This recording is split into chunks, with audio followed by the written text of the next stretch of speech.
You are beautiful. Although professionals in the field say that recovery for a victim of abuse is much faster in childhood and adolescence than in adulthood, the scars left on me were difficult to forget. Some say those scars never fade. However, I can say that it is indeed possible to find the strength to overcome them. I found it. But let's take one step at a time on this journey. It is not my intention to make you understand in a week what took me years. During my pre-adolescence, having suffered sexual abuse and bullying for over a year, I developed two behaviors.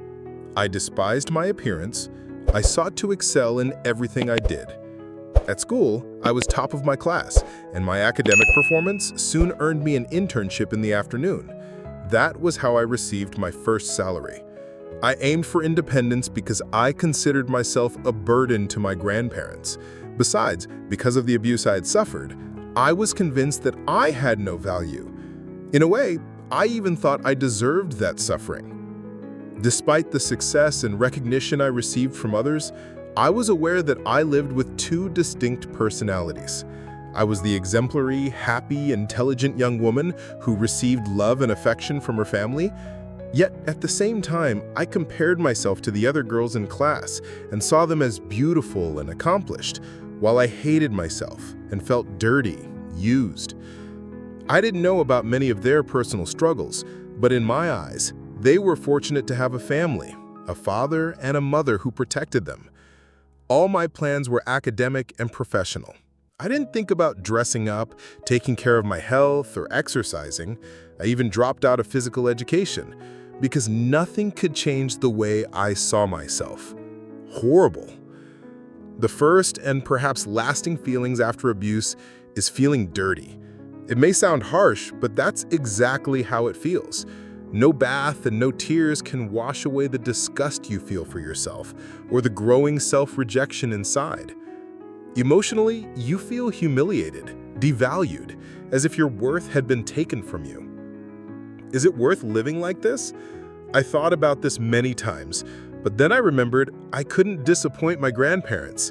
If I tried to take my own life, they would suffer even more.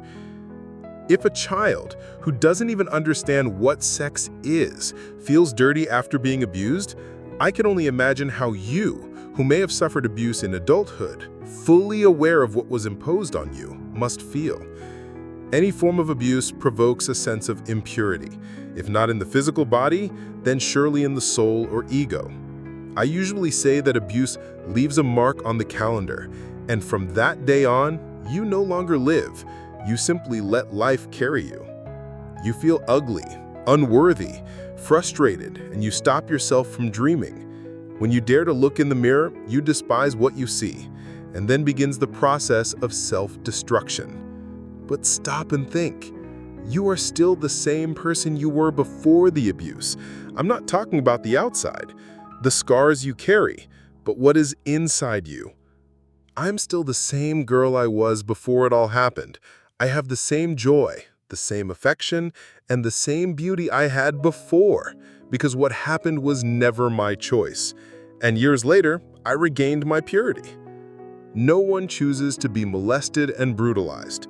For men, this can become even more complicated and painful. A young woman who was abused doesn't question whether she still belongs to the female sex. She was abused because she's a woman, because she has a female body. But for men, abuse can bring a deep identity conflict. After the abuse, do I still belong to the male sex? Many struggle with this doubt, tied to the sense of impurity. Stop seeing yourself as ugly and worthless. Deep down, you are still the same wonderful person, full of life, plans, and dreams.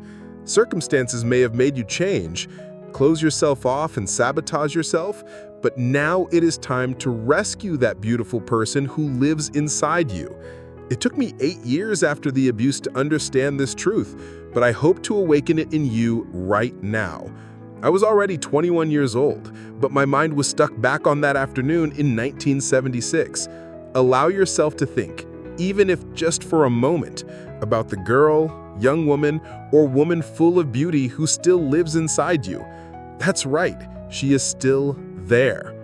Own your beauty and learn to admire yourself.